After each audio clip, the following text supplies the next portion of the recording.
Baik teman-teman, pada hari ini adalah keputusan sidang pra-peradilan yang diajukan oleh ketiga tersangka, yakni Ibu Mimin dan juga kedua anaknya.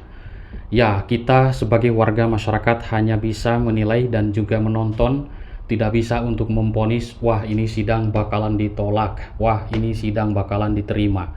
Karena otomatis jika sidang itu ditolak, maka mereka para tersangka ini akan langsung ditahan.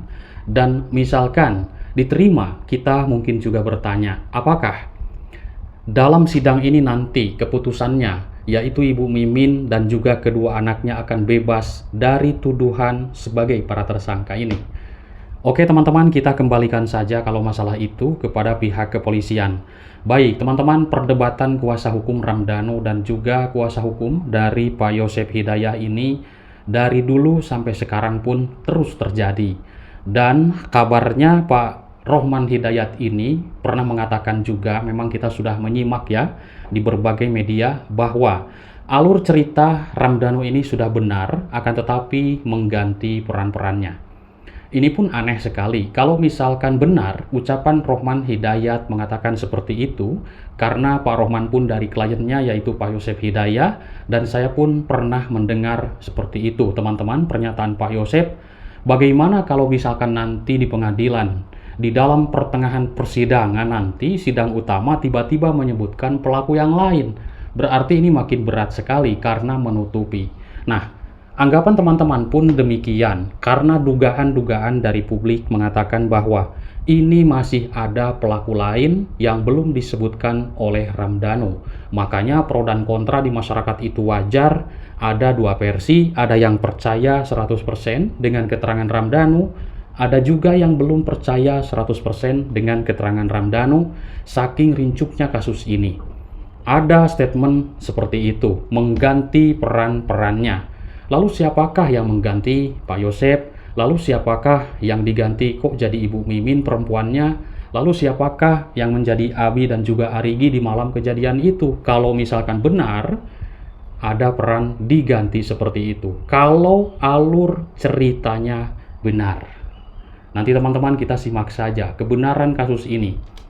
Baik teman-teman, di video kali ini kita akan membahas juga yaitu dengan keterangan Pak Rohman, hanya karena menyanggah atau menolak, mengelak atas apa yang dituduhkan oleh saudara tersangka Ramdhanu, yaitu kepada klien-klien dari Pak Rohman Hidayat.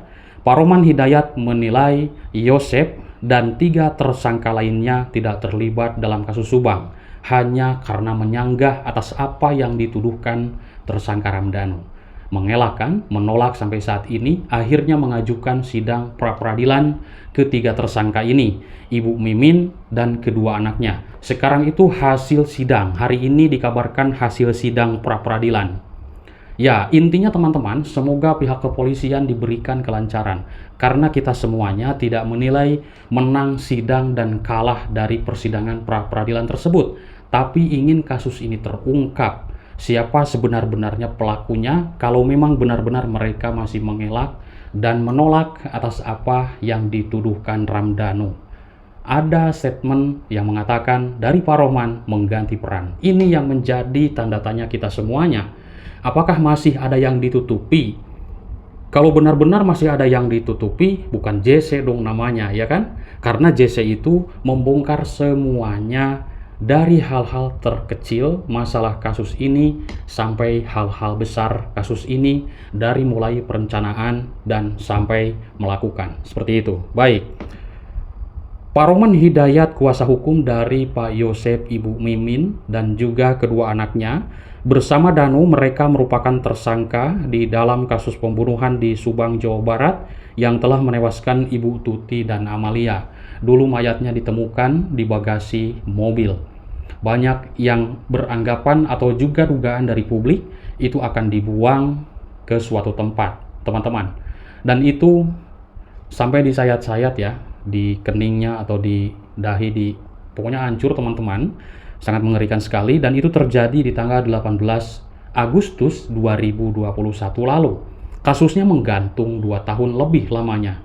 Dikabarkan lagi dalam kasus Subang ini adanya obstruction of justice. Pantas saja kasus Subang ini susah diungkap karena yang namanya obstruction of justice pasti menutupi dan juga mengetahui sedikitnya barang-barang apa yang harus dihilangkan sehingga menyulitkan penyelidikan kasus ini. Ternyata benar adanya obstruction of justice dan sekarang sudah diproses mereka-mereka yang melakukan hal itu. Banyak juga yang mengatakan ini komentar publik bagaimana dengan Pak Mulyana yang masuk di tanggal 19 Agustus beserta rekan-rekan katanya seperti itu, yaitu alasannya mengambil kucing, mengambil paket amel dan juga memindahkan mobil Yaris. Ini pun akan diproses teman-teman karena dikatakan dari waktu itu Dirkrimum dan juga Kombes Pol Ibrahim Tompo yaitu Kabid Humas, disitulah di tanggal 19 itulah yang menyalahi prosedur katanya. Jadi masuk TKP tanpa adanya izin atau dari Inapis atau apapun itu, yang jelas disitulah menjadi pembahasan polisi dan juga pembahasan publik. Kenapa sudah ada garis polis lain tapi berani masuk ke TKP dan masuk rumah tersebut mengambil kucing katanya alasannya. Apakah mengambil barang bukti, menghapus jejak, dan masih banyak lagi. Kan tidak boleh TKP. Tidak boleh untuk dibersihkan, tidak boleh untuk diacak-acak, biarin saja seperti itu. Ini aneh sekali. Ini harus ditindak tegas teman-teman karena sudah menyalahi aturan dan masuk TKP tanpa izin.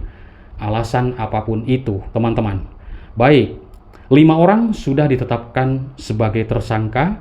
Yang jelas menurut Pak Roman Hidayat 4 kliennya itu menyanggah dan 1 mengakui. Artinya kan sudah jelas siapa yang membunuh menurut Roman Hidayat.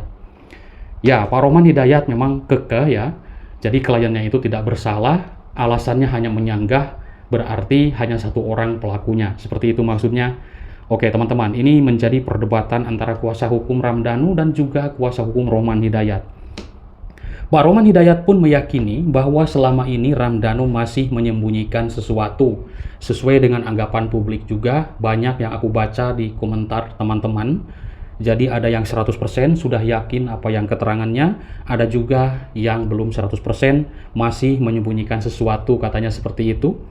Polda Jabar memang menetapkan 5 tersangka ini berdasarkan keterangan Danu. Menurut Pak Roman Hidayat, selain Ramdhanu, para tersangka tak mengakui terlibat. Ramai sekali ya, jadi Pak Roman sekarang terus-menerus mendebat atas apa keterangan Ramdhanu ini. Intinya teman-teman, kita kembalikan lagi ke pihak kepolisian karena pihak kepolisian tidak gegabah dalam menetapkan tersangka meskipun ada pengakuan dari saudara Ramdhanu, akan tetapi sudah ada bukti-bukti. Akhirnya ada prarekonstruksi 3 kali dan rekonstruksi. Lalu kenapa Pak Yosep kok ikut? Ini kan jadi tanda tanya besar kita. Kenapa ikut? Kalau misalkan benar-benar tidak terlibat, ya menolak teman-teman dengan tegas. Dulu mengatakan di berbagai channel YouTube ya, di media Pak Yosep menggembur-gemburkan bahwa Ramdhanu tuh kunci utama, DWKO, Wahyu Opi Kosasih, seperti itulah yang dikatakannya, ya kan? Lalu sekarang Ramdhanu sudah membongkar semuanya kaget teman-teman. Kaget semuanya mereka ini. Lah kenapa ya berani membongkar mungkin seperti itu? Ketahuan deh gue gitu kan. Waduh, luar biasa ini. Kasus Subang ini sudah menjadi tanda tanya kita semuanya. Kenapa ya pihak keluarga ini kok kesannya itu menutupi kasus Subang ini? Kesannya itu jangan sampai terungkap seperti itu. Karena kalau benar-benar dulu Pak Yosep sudah tahu dan sudah menuduh Ramdhanu, kenapa Ramdhanu tidak dilaporkan oleh Pak Yosep? Atau Wahyu Opi Kosasih, kalau benar-benar punya bukti kuat, kenapa tidak dilaporkan ke polisi?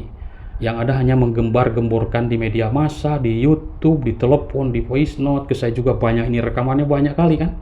Itu kan yang hanya sebagian yang sudah di-up ke media. Ini masih banyak teman-teman.